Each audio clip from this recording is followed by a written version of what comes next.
নমস্কার, সময় বাংলা সংবাদে আপনাদের স্বাগত। আপনাদের সাথে আমি প্রীতি। দেখে নেব আজকের বিশেষ সংবাদ। হোমিওপ্যাথি চিকিৎসককে কুপিয়ে খুন, আত্মসমর্পণ গৃহ পরিচারিকার। হাওড়ার বালি এলাকার নৃশংস খুনের ঘটনায় চাঞ্চল্য ছড়িয়েছে। বালির জিটি রোড সংলগ্ন একটি বহুতল আবাসনে বৃহস্পতিবার বিকেলে রামকৃষ্ণ চালকি নামে এক হোমিওপ্যাথি চিকিৎসককে ধারালো কাটারি দিয়ে কুপিয়ে খুন করে তার গৃহ পরিচারিকা। পুলিশ সূত্রে জানা গেছে, ঘটনার পর অভিযুক্ত পরিচারিকা নিজেই বালি থানায় গিয়ে আত্মসমর্পণ করে। ঠিক কী কারণে এই খুন তা এখনো স্পষ্ট নয়। ধৃতকে জিজ্ঞাসাবাদ করে ঘটনার প্রকৃত কারণ জানার চেষ্টা করছে পুলিশ। সাংবাদিকদের প্রশ্নের মুখে প্রথমে ওই পরিচারিকা দাবি করে, রেপিস্ট তাকে খুন করব না তো কি করব। যদিও পরবর্তীতে মহিলা কনস্টেবল তাকে চুপ করিয়ে দেয়। এই বক্তব্যের সত্যতা যাচাই করছে পুলিশ। আজ ধৃত পরিচারিকাকে আদালতে পেশ করা হয়।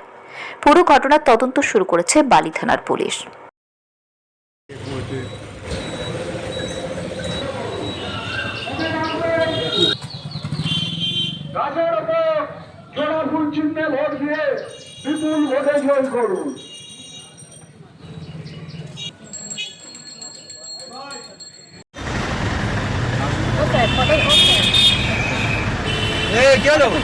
আমি রিপোর্টার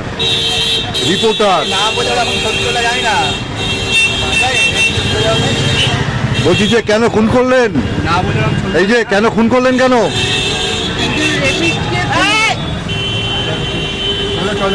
খুন করেছো কেন?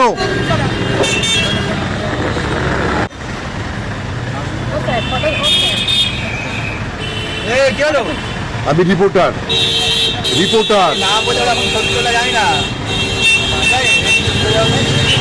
বলছি যে কেন খুন করলেন? এই যে কেন খুন করলেন, কেন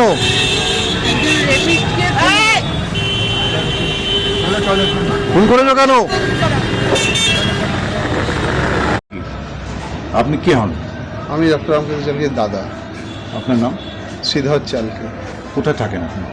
আমি থাকি কর্মসূত্রে বাটানগর। কখন খবর পেলেন যে একটা ঘটনা থেকে? আমি খবর পেয়েছি অফিসে থাকাকালীন ওই 5:30 নাগাদ। কি হয়েছিল, কি শুনলেন? অ্যাকচুয়ালি ডাক্তারবাবু বহুদিন ধরে এই বালি গঙ্গা অ্যাপার্টমেন্টে থাকতেন। উনি সিঙ্গেলই থাকতেন, এখানে থাকতেন না। তা কাজের জন্যে, রান্না টান্না করার জন্যে একটা মেয়েকে রেখেছিল। ওই 2020 থেকেও আছে, 20 না 1.5 বছর, 20 থেকে না 1.5 বছর মতো রান্না বান্না করে দেয়া। ওর ছেলেও এখানে থাকে ওর সঙ্গে, ডাক্তারবাবুর সঙ্গে। এদের সব রান্না করে দেওয়া, ঘরদোর পরিষ্কার করে হানা টানার জন্য এই মেয়েটাকে রেখেছি। আপনার মাও কি থাকেন এখানে? না, মা ডানকুনি আমাদের নিজস্ব বাবার বাড়ি আছে, সেখানে থাকে। তো এই মেয়েটাকে এখানে রেখেছিল এই সমস্ত কিছু। তারপর আমরা বুঝতে পারছি না, হঠাৎ করে কালকে আমি তো শুনছি এরকম ওকে করে দিয়েছে। কিভাবে মেরেছে কিছু শুনতে? হ্যাঁ, আমি তো শুনলাম নাকি ও অ্যাজ পার ওর ছেলে বললো নাকি কাটারি দিয়ে মাথায় চপ দিয়ে দিয়েছে। কাটারি দিয়ে? হ্যাঁ। ছেলে ছিল তখন বাড়ি? ছেলের অ্যাকচুয়ালি পরীক্ষা যে ছেলের ছিল 3 তলা, ওর 3 তলা বাড়ি এখানে যে থাকে ফ্ল্যাটে, 3 তলায় ছেলে পড়াশোনা করছিল। এখনকার যেরকম হয় আর কি, কানে দিয়ে ও 3টের সময় খেতে, মনে হয় তার আগেই বোধহয় ঘটনা ঘটে গেছে। গঙ্গাধারে ডুপ্লেক্সে থাকতেন উনি? হ্যাঁ, ডুপ্লেক্সে থাকতেন। তো ও খেয়ে দিয়ে 3টের সময় ওপরে চলে গেছে। তারপর এই যে মেয়েটিকে রেখেছিল রান্নাবান্না করার জন্য বা পরিষেবার জন্যে, ওনার মোটিভ কিছু জানা যাচ্ছে? মোটামুটি আমার মনে হচ্ছে হয়তো 1.5-2 বছর আছে, তো হয়তো মেয়েদের যেটা হয়, হয়তো টাকা পয়সা হয়তো করতে গিয়ে ব্ল্যাকমেলিং কিছু করতে গেছে, সেটা হয়তো মেনে নেয়নি, বা এই ধরনের কিছু করতে গেছে মেনে নেয়নি। উনি ডাক্তারবাবু কোথায়? ডাক্তারবাবু অ্যাকচুয়ালি হোমিওপ্যাথি ডাক্তার ছিলেন।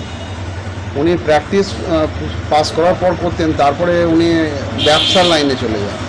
ব্যবসার অ্যাড এজেন্সি ছিল আনন্দবাজারের, অ্যাড এজেন্সি অনেকদিন অ্যাড এজেন্সি নিয়েছিল।